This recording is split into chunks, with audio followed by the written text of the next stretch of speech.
There is a sixth dimension beyond that which is known to men. It is a dimension as immense as the sky and as perpetual as eternity. It is the middle ground between illumination and darkness, between knowledge and ignorance. It lies between the depths of man's horror and the apex of his learning. This is a dimension of fantasy. It is an area which we call the Kreepy Zone.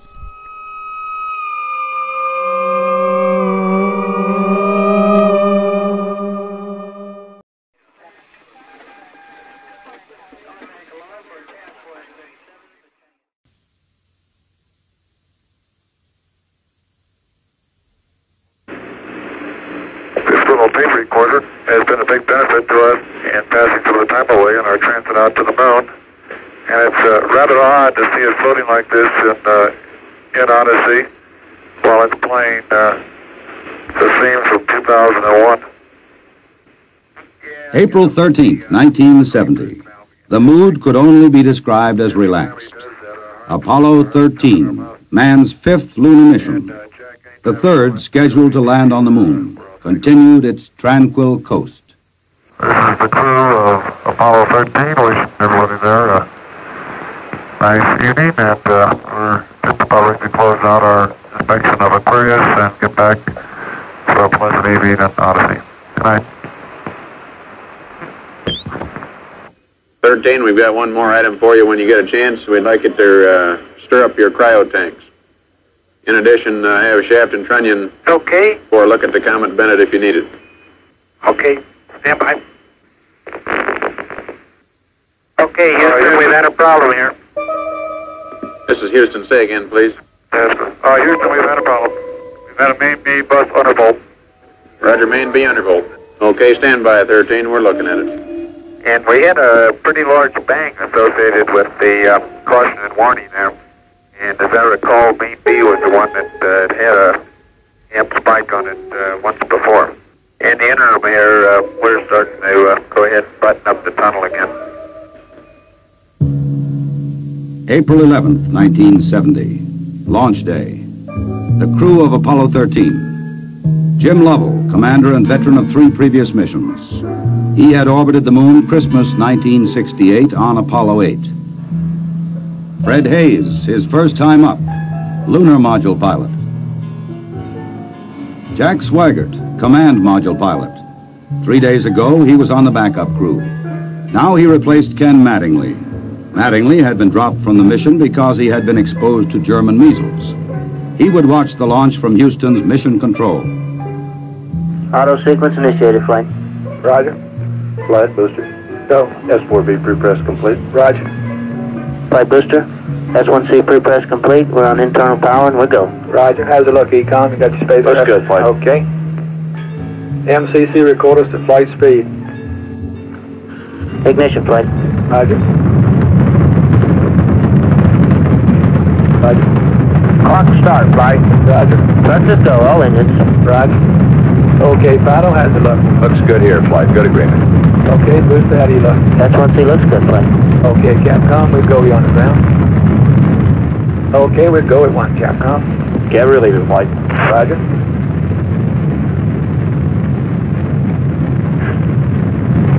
Booster, how do you look? We look good, flight. We'll go. Okay, Fido. We're go, flight. Looks good here. Guys, how's it look? flight. Okay, Econ, GNC. Looks good, flight. Looks good, flight. Okay, Sergeant. Looks fine. Through max Q and we'll go, flight. Roger, Booster. And go for staging, Capcom. Confirming board out, flight. Roger. Staging, flight. Roger. Flight fighter trajectory confirmed staging. Roger. Flight booster, then board out was way early. Okay. Flight confirmed. Number 5 engine down. Roger. Booster, you don't see any problem with that, though, do you? Negative, not right now, flight. All the other engines are go. The next step in the routine of lunar flight was to burn out of Earth orbit toward the moon, then pull free of the third stage and dock with the lunar module Aquarius. At the controls of the command module Odyssey, Jack Swigert. We're hard. hard, Doctor Houston. Roger, understand hard, Doc. Good deal. They pulled Aquarius away from the Saturn third stage, the S-4B. Okay, I can see the S-4B now at the hatch window. Odyssey and Aquarius moved away from Earth toward the moon.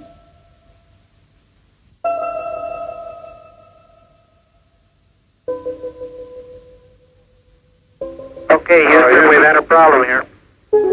5 guidance. Go, guidance. We've had a hardware restart. I don't know what it was. Okay. Houston, we've had a problem. We've had a main B bus undervolt. You see an AC bus undervolt there, guidance? Or ECOM? Negative flight. I believe the crew reported it. We got a main B undervolt. We may have had an instrumentation problem, flight. Roger. And we had a pretty large bang associated with the caution and warning there. The sensation I had, that I had felt a vibration accompanying the bang, not a large vibration or shudder. Is there any kind of leads we can give them? Are we looking at instrumentation? Or we got a real problem or what?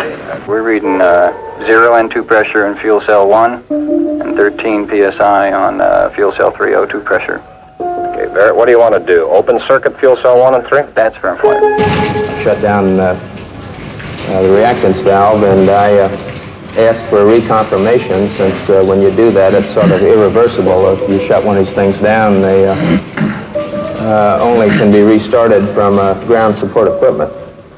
Yeah, that's because of AC. And it looks to me, looking out the hatch, that we are venting something. We are venting something out into space. Okay, let's everybody think of the kind of things we'd be venting. GNC, you got anything that looks abnormal in your system? Negative flight. How about you, ECOM? You see anything that, with the instrumentation you got, that could be venting? That's firm flight. Let me look at the system flight as far as the venting is concerned. Okay, let's start scanning. Here is a bulletin from ABC News. The Apollo 13 spacecraft has had a serious power supply malfunction that could cause the lunar landing mission to be terminated early.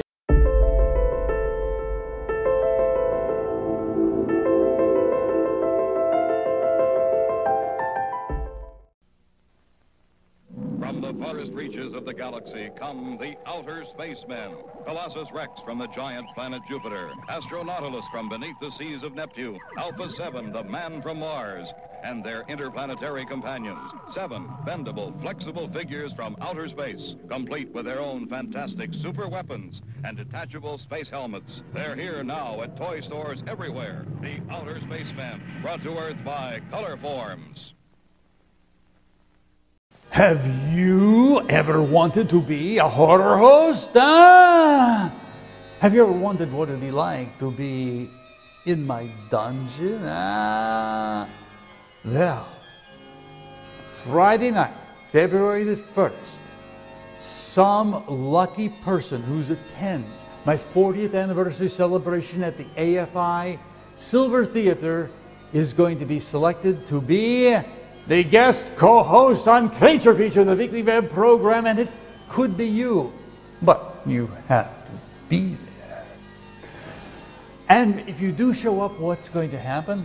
Well, we're going to be giving away other things too. We'll be giving away some DVDs, some t-shirts. In addition to that, I'm going to show you some clips from my old shows, both on television and the internet. And if that's not enough, we're going to bring you the Universal classic, The House of Frankenstein. It's 40 years of gore.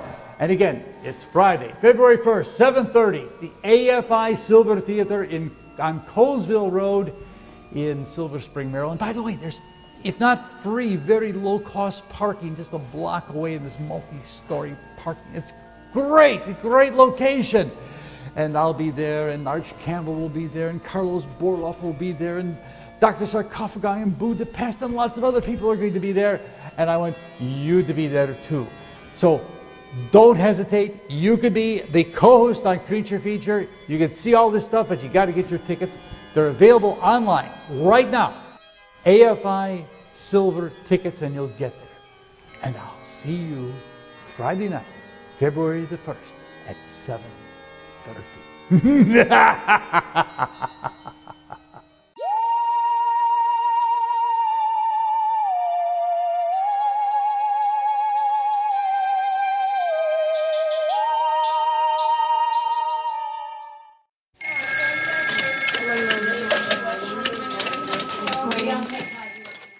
assume you've called in your backup ECOMs? Flight, say again? Have you called in your backup ECOMs now? See if we can get some more brain power in this We thing? got one here. Roger. At the moment, the astronauts are continuing to try to isolate their trouble. A late report says the spacecraft now is operating on battery power alone. All unnecessary equipment is being turned off. Okay, now let's everybody keep cool. We got the LEM still attached. The LEM spacecraft's good, so if we need to get back home, we got a LEM to do a good portion of it with. Okay, let's make sure that we don't do anything that's going to blow our CSM electrical power with the batteries or that will cause us to lose the main or the fuel cell number 2. Okay, we want to keep the O2 and that kind of stuff working. We'd like to have RCS, but we got the command module system, so we're in good shape if we need to get home. Let's solve the problem, but let's not make it any worse by guessing. My concern was increasing all the time. It went from, I wonder what this is going to do to the landing, to I wonder if we can get back home again. Okay, Con, I'm coming back to you. Flight. Go ahead. I think the best thing we can do right now is start a power down. Right about then, it was quite apparent to me that it was just a question of time that the command module was going to be dead. You don't want to get fuel cell pumps off, do you? We can do that on fuel cell number 1 flight. Okay, well, let's make sure we don't blow the whole mission. Well, the thing that concerns me is throwing equipment. We had a problem. We don't know the cause of the problem. Flight, I've got a feeling we've lost 2 fuel cells. I hate to put it that way, but I don't know why we've lost them. It doesn't all tag up. Network from Flight. Flight network. Bring me up another computer in the RTCC, will you? We got one machine on the RTCC, and we got dual CPs downstairs. Okay, I want another machine up in the RTCC, and I want a bunch of guys capable of running D-logs down there. Roger that. What all this means is only speculation at this point. First, though there has been some tumbling or rotation of the spacecraft, the astronauts do not appear to be in any immediate danger. I'll tell you what, GNC, can you get somebody in the back room to try to figure out what the equivalent delta V is we're getting so that we can see if we can backtrack to see if we can figure out what's venting? Raj, we'll give it a try, Flight. Okay? When I looked up and saw both oxygen pressures, one absolutely 0 and the other one going down, it dawned on me, and I'm sure Jack and Fred about the same time, that we were indeed in serious trouble. The only way to survive the situation was to transfer to the LEM. Flight Econ. Go ahead, Econ. The pressure in O2 tank 1 is all the way down to 297. We better think about getting in the LEM or using the LEM systems. I'd say this is as serious a situation as we have ever had in manned spaceflight. We've always called the LEM a good lifeboat under those circumstances. If at any time in the mission, however, the LEM had separated and we had gotten ourselves into a rendezvous situation or the command module being around the moon, then what you state is absolutely true. It would be a fatal situation. Tell me you from Flight. Go ahead, Flight. I want you to get some guys figuring out minimum power in the LEM to sustain life. The accident had occurred 200,000 miles from Earth. Lovell, Swigert, and Hayes rode in the lunar module attached to a lifeless command module. Apollo 13 had started as a mission of scientific exploration. It was now a matter of survival. Since the command module was dead, except for the oxygen and power hoarded for re-entry, the guidance platform of Aquarius, designed to land on and take off from the moon, would have to be used. The first milestone, and I consider this after the accident, I guess, more or less the survival now, the first milestone was to get alignment on the LEM platform. Alignments are important, you know, because without knowing exactly which way the attitude of a spacecraft is in space, there's no way to tell how to burn or how to use the engines of that spacecraft to get the proper trajectory to come home. The position we are now on the Earth-Moon plane, we have to go around the moon to get back if we're going to use the DIPS engine. You would have had enough capability with the SPS engine, but of course we don't dare use that now. So we have to go to the backside of the moon and come back. To get into the correct orbit around the moon, the crew had burned out of a trajectory that would automatically bring them back to Earth. They would have to get back onto a safe course toward Earth. He needs to put his throttle to min also, Flight. Throttle to min? Yes, he's at 29% now, roughly. This maneuver again was completed on time, and because it was a manual burn, we had a three-man operation. Jack would take care of the time. He'd tell us when to light off the engine, when to stop it. Fred handled pitch maneuver, I handled the roll maneuver, and I pushed the buttons to start and stop the engines. Aquarius, and you go for the burn.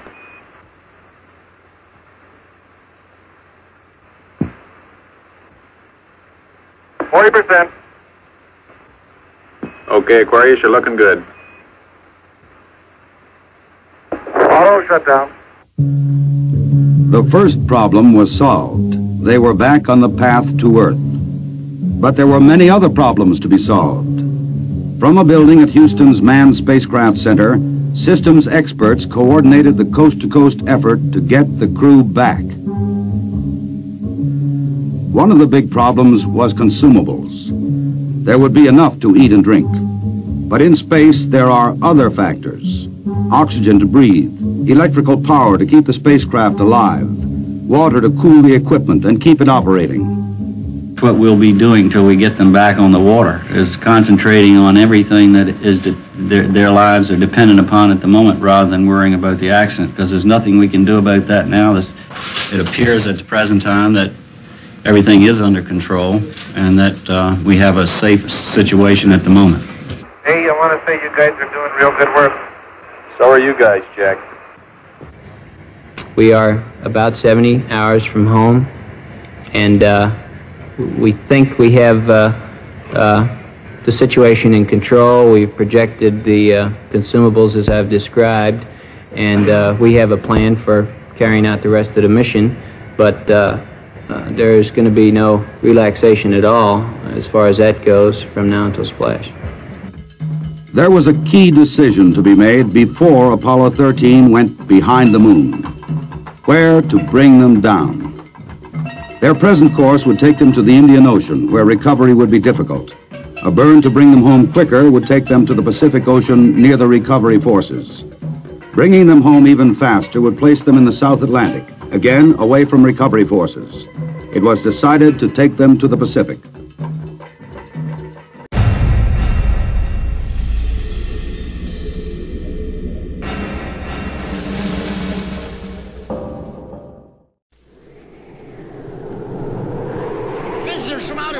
We come in peace to bring you terrific tasting space dust sizzling candy. Space dust? Wait till you experience the sizzle of galactic grape, orbiting orange, and cosmic cherry flavors. Wow, the cherry tastes delicious! I'm sizzling grape. Space dust sizzling candy. In your mouth, it's out of this world. Far out. Space dust, available in outer space or your local store. Greetings, Fright fans. Dr. Gangrene here. Want to take just a minute to tell you all about this Horror Host trading card set. Now, these were done by Chris Corps over at HorrorHostGraveyard.com. It's this gruesome, slick set of cards featuring such hosts as Count Gordeval, Penny Dreadful, Ghoul Go-Go, and other assorted freaks. So go by www.horrorhostgraveyard.com today and pick up your cards. You don't want to be the only ghoul in school without them. And when you get done there, go by www.drgangrene.com, the Dr. Gangrene web lab, to find out all the info about us. And until next time, stay.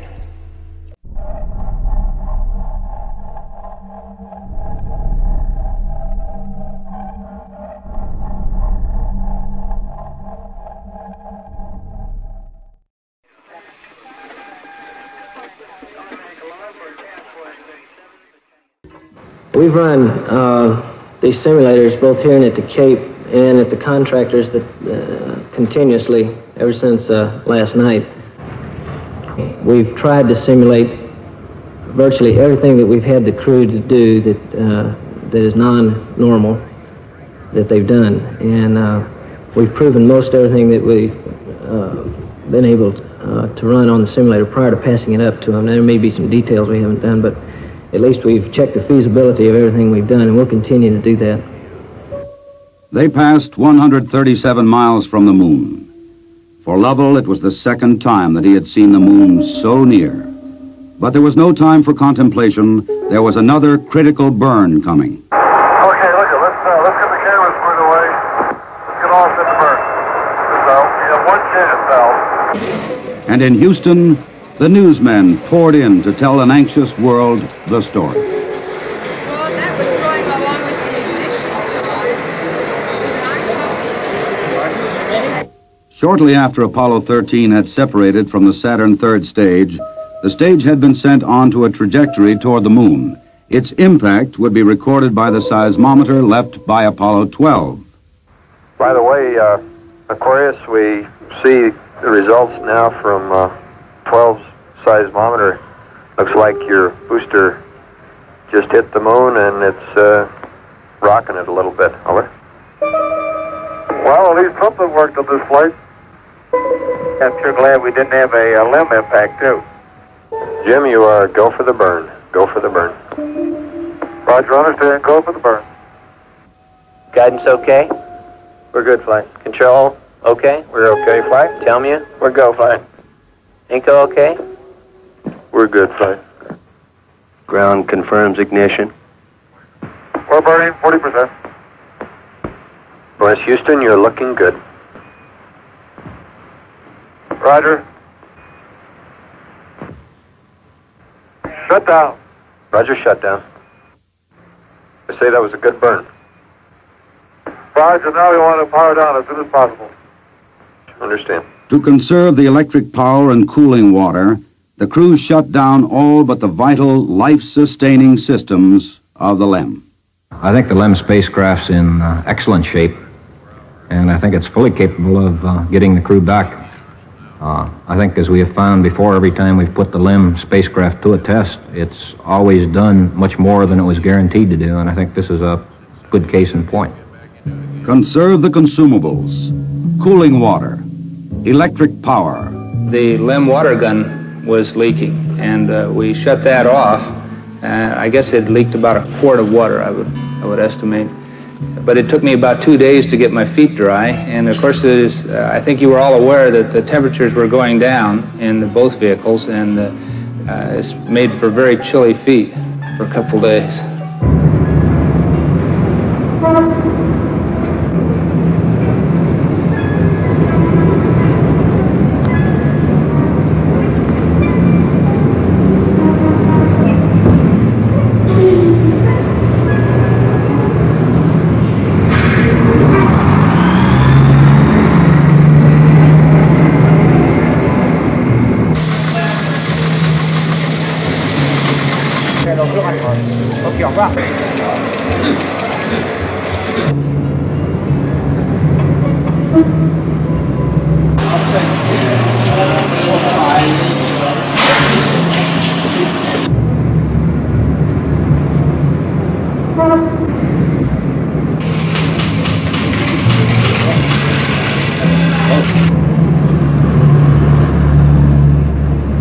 Lord, your astronauts will come back safe.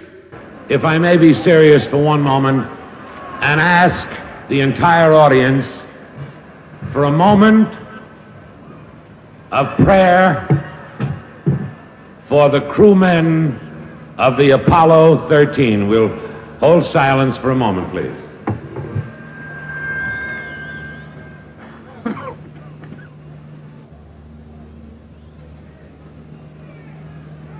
RCS-A stands at 62% and B at 62%. I feel we've gone a hell of a long time without any sleep.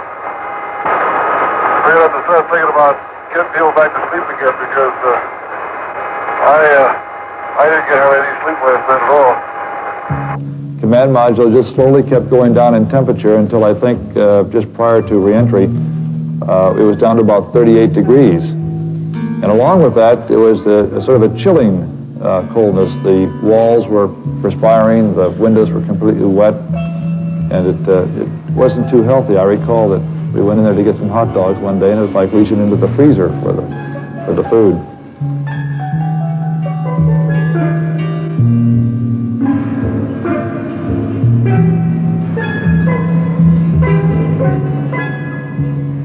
if you want my opinion of how they handled the situation when it happened, they handled it exactly like we'd expect them to. They were about as well on top of it as anybody could be who knew on what we knew, which isn't very much, I'll have to admit. But I think they did everything right within the knowledge that was available to us in a timely fashion, which is what all we expect of them. I think they did a beautiful job of it. We actually had a third little sleep restraint, which Fred then put on and buttoned up and kept a little bit warm. The astronauts faced another problem, their own exhaled breath. The lithium hydroxide chemical to take carbon dioxide out of the air was not sufficient in the lunar module. They would have to adapt the canisters from the command module to fit the hoses in the LEM. On the ground, an adapter was fashioned from materials the crew had available in the LEM. Cardboard from a checklist, plastic bags, and tape. After checkout in an environmental chamber, the directions for construction were sent up to Aquarius. At this point in time, I think the partial pressure of carbon dioxide was reading about 15 millimeters. And we constructed 2 of these things and put them online, and I think within an hour, the partial pressure of CO2 was down to 2/10. So you see that survival now became one of initiative and ingenuity, and it was one which the ground continually helped us along. We had all kinds of people on the ground trying to think of ways of extending our lifetime. There would be still another burn, a mid-course correction to get Apollo 13 into the narrow corridor through the atmosphere for a safe return to Earth.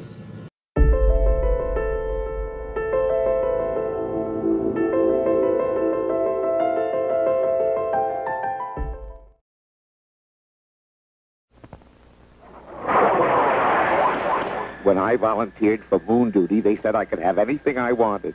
So, here I am. Alone with Trix, the corn cereal with fruit-flavored goodness, and no kids to take them. Oops, I'm weightless. At ease, you luscious fruit colors. Come back, raspberry red. Stop, lemon yellow. Halt, orange. Hey, I'm on the moon. Uh-huh. And now for Trix. Silly rabbit. Tricks are for kids. Moon kids, too? I should have known. The big G stands for goodness.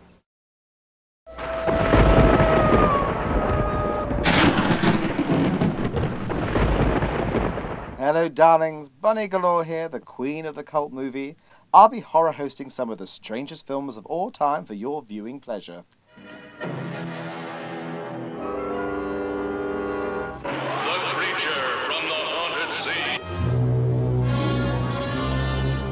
White Zombie.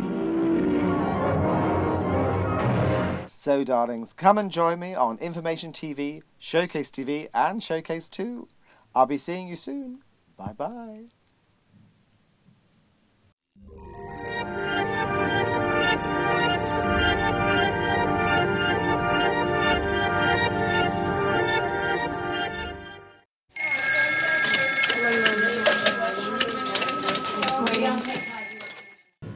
Where's burn attitude, flight? College. Ignition. Thrust looks good. Shut down. Hang in there, it won't be long. There were moments when I didn't know how much consumables we had, whether we could make it back or not, but in a situation like that, there's only one thing you can do. You just keep going, and you just keep thinking up where you can get more consumables. And so that's exactly what we did. On April 17th, they prepared for re-entry. After a small course correction burn, they jettisoned the damaged service module. Copy that. And there's one whole side of that spacecraft missing. Is that right? The whole panel is blown out, almost from the base to the engine. It's really a mess. Man, that's unbelievable. Next, they got back into Odyssey to jettison Aquarius prior to entry into the atmosphere. I'm jettison. Okay, copy that. farewell, Aquarius, and we thank you. Okay, LOS in a minute or a minute and a half. At entry attitude, we'd like Omni Charlie. And welcome home. Thank you.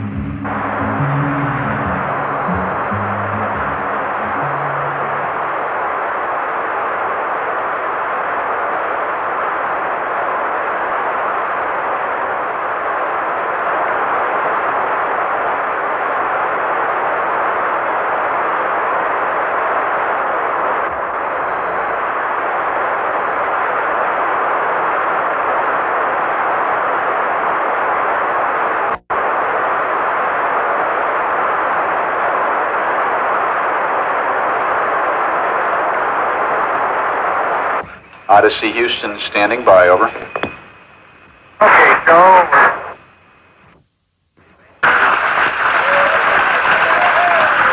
Odyssey Houston, we show you on the mains. It really looks great. Apollo 13, this is recovery, over. They're going through 5,000. Under Apollo 13, this is recovery, and your chutes look good. Apollo 13, this is recovery. We observed your RCS burn, over. This is recovery. Apollo 13 is descending. Apollo 6, this is recovery, over. Photo 1 spliced in at this time. The three chutes are displaced in the water. Our 0 degrees magnetic 3.5 miles. Zero Lima. Zero Lima, roger. This Photo 1, the command module is stable 1 at this time. They're riding comfortably. The vertical axis are approximately 15 degrees. Swim 1, you're clear at the position for 3, the other 2 units. Swim 1, roger. Here, gang, clear to you, wind line 270.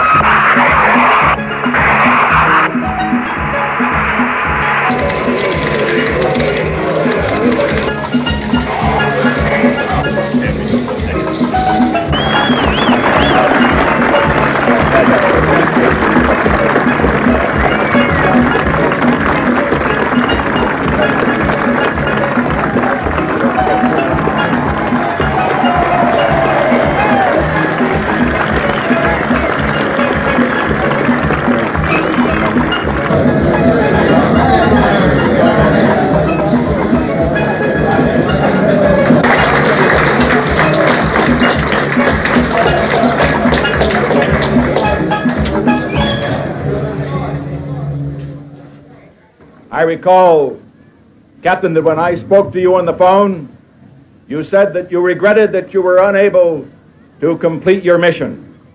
I hereby declare that this was a successful mission. From the start, the exploration of space has been hazardous adventure. The voyage of Apollo 13 dramatized its risks. The men of Apollo 13, by their poise and skill under the most intense kind of pressure, epitomized the character that accepts danger and surmounts it. Theirs is the spirit that built America.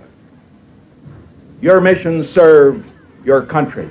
It served to remind us all of our proud heritage of a nation, to remind us that in this age of technicians and scientific marvels, that the individual still counts, that in a crisis, the character of a man or of men will make the difference.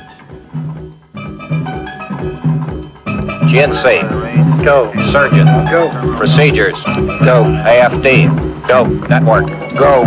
Computer soup. Go. Raj. Network, give me an amber. RTC, you on AFD conference. RTC is on the AFD conference. Okay, all flight controllers, let's play it cool.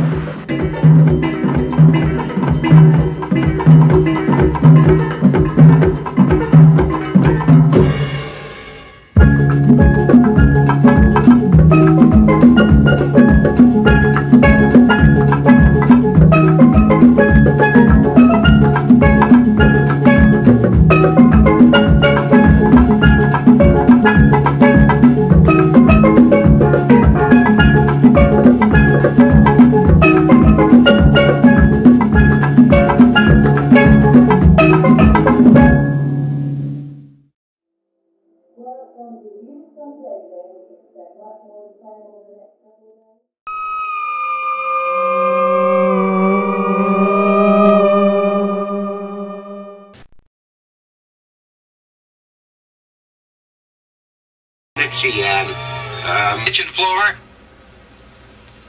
Oh, no, I have it. A nice cream pie. How would that be, huh? Could you arrange that?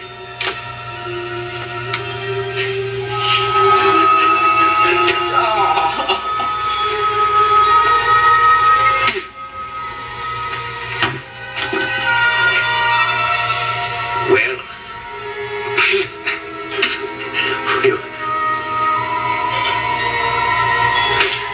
I'm going to get rid of that genie. So there is to it. I'm going to get rid of him. In fact, I think we might have already got rid of him. Or I be with us Monday, the 4th of July. For the transparent man. Well, we look forward to seeing you then. In the meantime, tally-ho, or hi-ho, or ta-ta, or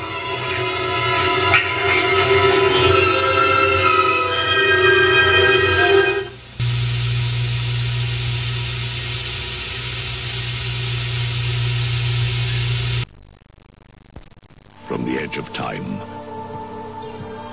from the depths of the earth, Timex takes quartz to make a watch for a new age. The new Timex quartz, a watch so accurate you may not have to set it again this year. Thin, sleek, and more beautiful than any watch you could ever imagine. The new Timex quartz.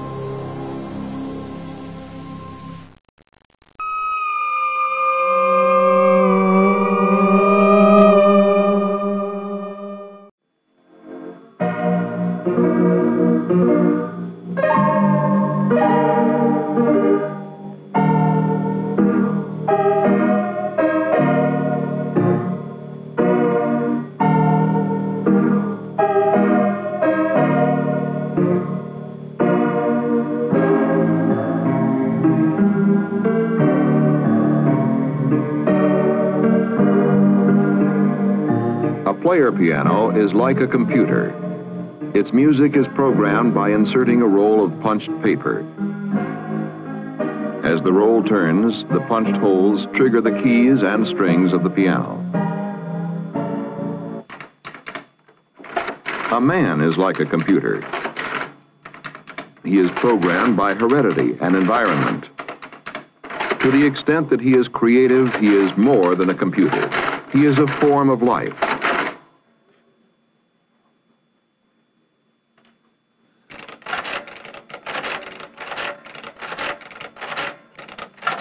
But he is much slower. And he makes mistakes.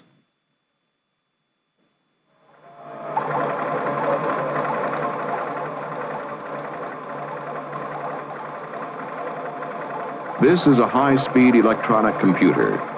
Like the piano, it too may be programmed with punched tape or cards, or by more advanced devices such as magnetic tape or teletype units talking directly to the computer. Like the man, it too does arithmetic. In fact, in 1 second, it can do far more arithmetic than the man, using a desktop calculator, can do in a full year.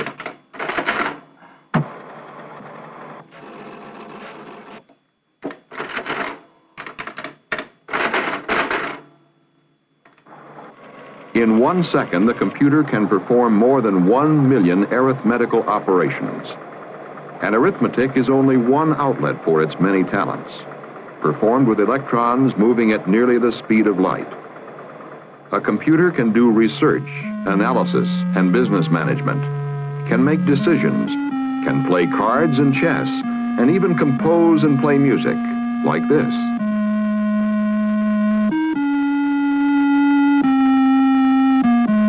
Without the high-speed computers which the manned space program helped develop in the 50s and 60s, there would be no manned space program. We could not have orbited the Earth. We could not have landed men on the moon. Let us see why.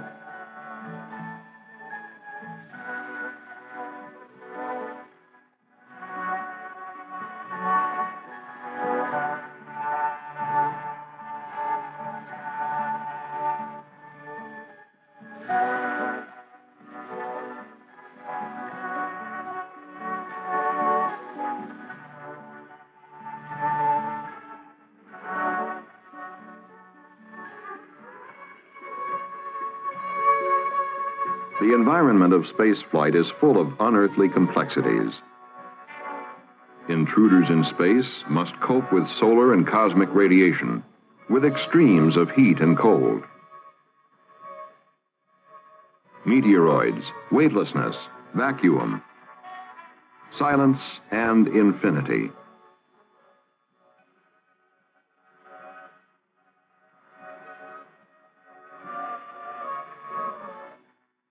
Before flying off into such a different environment, we require carefully designed spacecraft to carry life support systems of air and pressure. We must provide for food and water, waste disposal systems, protective structures, and energy systems for electric power and propulsion. Computers play an important role in the design, manufacture, and testing of all such systems. To minimize costs and maximize safety, spaceflight systems and requirements are first simulated by computers. In this way, for instance, hundreds of multi-million-dollar manned moon landings were made before the Apollo lunar landing spacecraft was built. For comparatively little, essential engineering data were derived and safety measures were tested without risking lives. In planning a spacecraft, some of the most important components designed are the onboard computers. This is because many of the solutions and decisions we face as we travel in this new ocean of space are beyond the problem-solving capabilities of men unaided by computers. For example, if we are orbiting the Earth or the Moon and wish to rendezvous and dock with another spacecraft flying several miles ahead of ours, large numbers of complex flight computations must be made almost simultaneously. To change our orbiting speed for rendezvous, computers are needed to fire the spacecraft's propulsion engines. To change our attitude for docking, they must fire attitude control thrusters, often in bursts measured in tiny fractions of a second. The rendezvous and docking maneuver is just one of many spaceflight phases containing far too many variables for a man alone to compute and apply in the time available. Computers, both on board the spacecraft and on the ground, are indispensable in keeping track of the details of spaceflight dynamics and navigation, predicting relative positions, and monitoring remaining fuel and other consumables, as well as firing thrusters and engines as needed.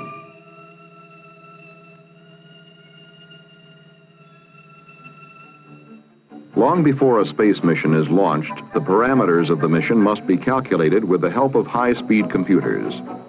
Optimum design of the mission profile and the spacecraft can be predicted by the computer in advance using theoretical data.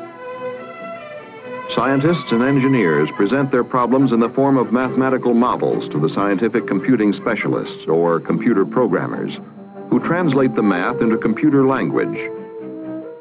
This coded math is punched on cards as instructions to the computer. Also, data related to the design problem are encoded, converted to some form the computer can read. One of these forms is the punched card.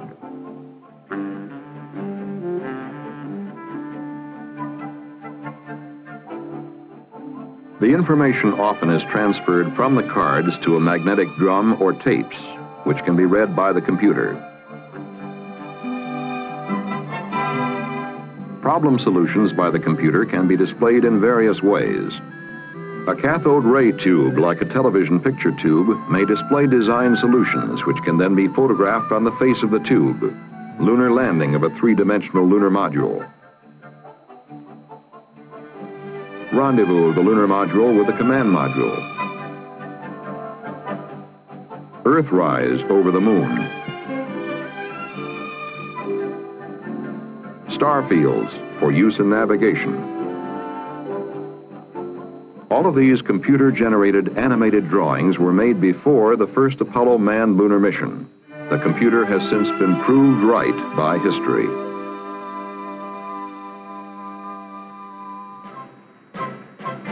Another area of computer-assisted engineering involves the processing of data from actual tests, as distinguished from theoretical predictions.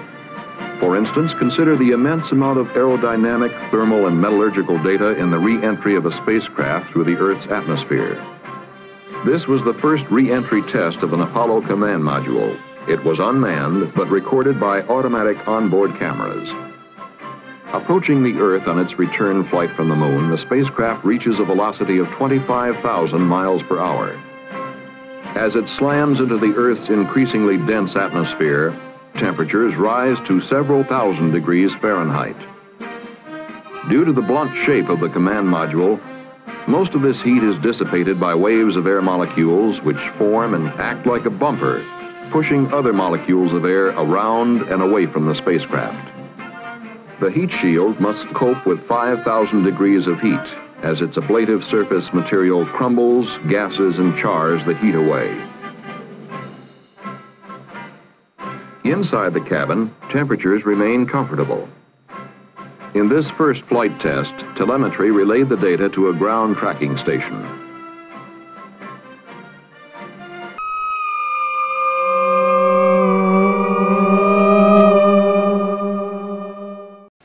I want to talk. What's going on here? You've got a blue background for chroma keying. You're wearing a prop top hat and makeup. There's public domain movies over here. And over there, you've got a do-it-yourself film crew. 4 years of NYU film school, and this is where I wind up? This camera's not even working! Yeah, you think that's bad? Your mic boom is a kern rod, and there's no microphone on it. How'd you learn about this? Who taught you about this? I learned it from you. I learned it from you, Orsby.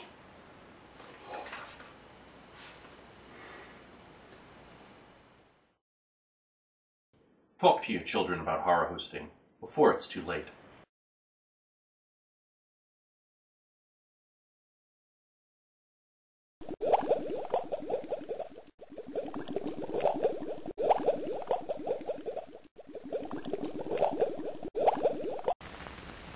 Sugar Bear, the Blob, and his mob are taking over Mars. Guess I better have the sugary vitamin cereal for superpower.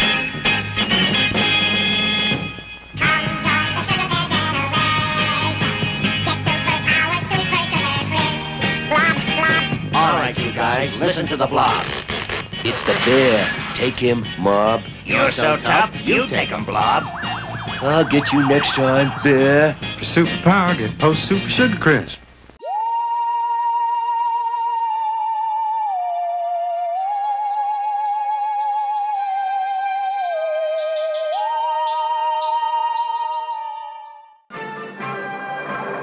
The station recorded the millions of bits of data in electronic form on analog tapes.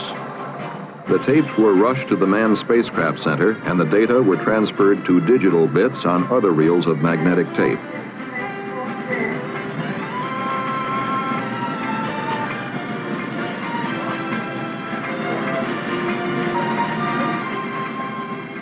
These were then run through the computer. In this case, the computer's output was by a high-speed line printer. After analyses and application, the output data were photographed on microfilm and placed in storage for future reference.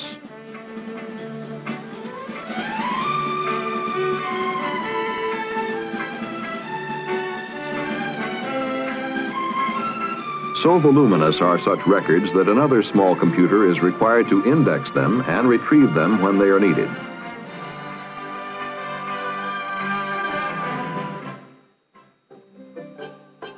Just as spacecraft and systems must be designed, built, and tested over years of research and development with the help of computers, so the men to fly the spacecraft must be carefully prepared and tested. Their every psychophysiological characteristic must be known, analyzed, and evaluated for the responsibilities they must assume during a space mission. From regular and special medical examinations, from biosensor monitoring of each man in a variety of activities, including actual space missions, a store of biomedical and behavioral data is maintained by the computer, capable of rapid retrieval and analysis on that man's suitability for a particular assignment. The pioneering work done in this area at the Manned Spacecraft Center may have far-reaching impact on future computer usage in general medical practice. Landing signs due Astronauts also must spend hundreds of hours in simulators going through every phase of a mission in every nominal and contingency condition imaginable. Training simulators would be inadequate without high-speed interpretive computers, which are used to simulate operational spacecraft computers long before a particular space mission is undertaken. For astronaut training programs, systems planning engineers design both the hardware and the software to make the simulators very realistic. In the Apollo Command Module simulator, most spacecraft systems are represented. Digital computers perform real-time computations that put trainees into convincing spaceflight situations. The sense of reality is heightened by simulated spacecraft characteristics, flight dynamics, and visual and sound effects from control panel lights to jet and rocket noises. The Lunar Module Simulator is also an all-digital simulator with 3 computers using coordinates based on math models to simulate the spacecraft and the lunar landing phase of a mission. As in the Command Module Trainer, simulation of the primary guidance, navigation, and control system is a most significant part of the training procedures. In the lunar module itself, the controlling element in the system is an onboard digital guidance, navigation, and control computer. Dial your code numbers. Keep receiver off. Thank you. There will be no comp check. By the time a manned space mission is launched, flight crews and ground support crews have flown the mission hundreds of times, thanks to the computerized simulators. Pre-launch checkouts at the Cape involve many weeks of computer-assisted countdowns. The launch itself would not otherwise be possible. 10, 9, 8, ignition sequence start. 5, 4, 3, 2, 1, 0. Launch commenced. Liftoff. We have liftoff. At liftoff, as the spaceship clears the tower, the Mission Control Center in Houston takes over command of the flight.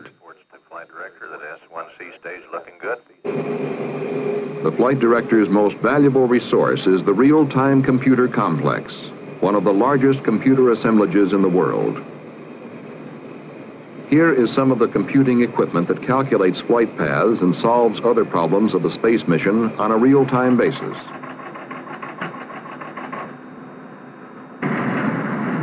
When necessary to keep the guidance system up to date, the solutions are transmitted to the spacecraft and fed into the onboard computer.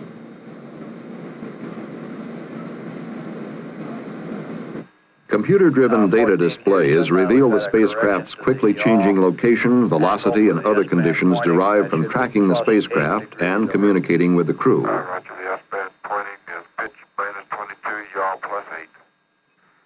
Bird time is 10.3. Roger, Houston. The actual landing on the moon depends on computerized readings of remaining fuel and altitude. 50 feet. We're in good shape, too. 3 feet per second. 40 feet. 3 feet per second. 30. 3 feet per second. Looking great. 20 feet. 10.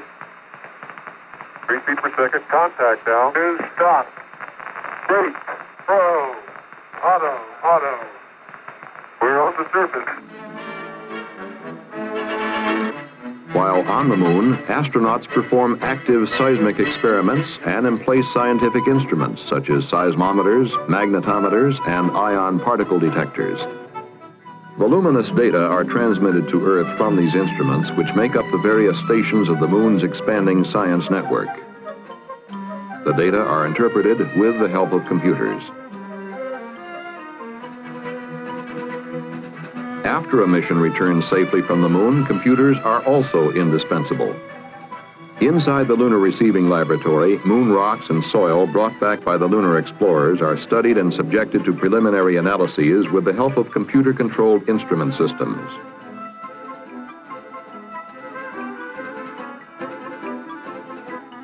Remote terminals are set up to permit the antiseptic removal of data from the laboratory and to enable the investigators to use outside computers in their work. Computers are used to identify and classify moon matter and to reduce the data detected by such lunar lab instruments as radiation counters, gas analyzers, mass spectrometers, and electron microscopes. Information processing at MSC is not all related to the moon and outer space. Systems also are devised for the most efficient business management of the center, whether it be a computerized system to record, remember, and report on books checked out at the technical library, or the computerized magnetic tape library of more than 40,000 tapes. Other computerized operations at this remarkable one-of-a-kind city of space control and prepare paychecks, warehouse inventories, and even inventories of scientific and technical skills to ensure the fullest utilization of the space program's most valuable asset, its people.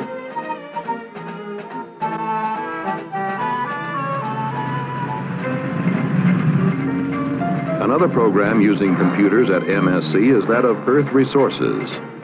This program uses aircraft to test and develop cameras and other sensors in studies of the Earth. Photo enhancement and pattern recognition of data gathered from such flights are two computerized techniques. The computer draws and color codes various crops growing in a large mapped area of the Earth's surface. Corn, rye, and barley are shown. Similar techniques are used to reveal areas of plant disease, forest fires, underground rivers, and other surface phenomena. Earth resource studies by aircraft and computers are valuable today in their own right and are also contributing to the development of scientific tools for vast studies of the Earth, the Moon, and the planets by manned spacecraft of the future. Skylab, space shuttles, space stations, and eventually spaceships to carry men to Mars. The computers at the Manned Spacecraft Center are truly our keys to the future.